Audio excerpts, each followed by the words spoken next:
ভারতের দিল্লি ও এর আশেপাশের শতাধিক স্কুলে বোমা হামলার হুমকি মেইল দেওয়া হয়। হুমকি পাওয়ার সঙ্গে সঙ্গেই প্রত্যেক স্কুল দ্রুত খালি করা হয়। বেশ কয়েকটি স্কুলে চলছিল পরীক্ষা। হুমকি আসায় বন্ধ করা হয় স্কুলগুলোর রুটিন কার্যক্রম।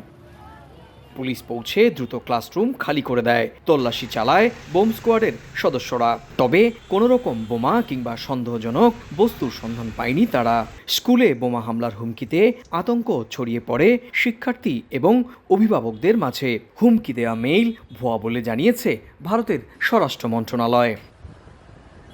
এদিকে দিল্লির ঘটনার ২৪ ঘন্টা আগে পশ্চিমবঙ্গের সচিবালয়, নবান্ন এবং রাজভবনে বোমা হামলা চালানোর হুমকি দিয়ে মেইল পাঠানো হয়। এক্ষেত্রেও পুলিশ কোনো সন্দেহজনক বস্তু উদ্ধার করতে পারেনি।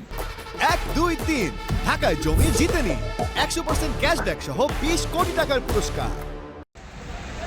টেরোরাইজার 111 নামের একটি সংগঠন এর আগে কলকাতার ২ শতাধিক স্কুলে বোমা হামলার হুমকি দিয়ে মেইল করেছিল।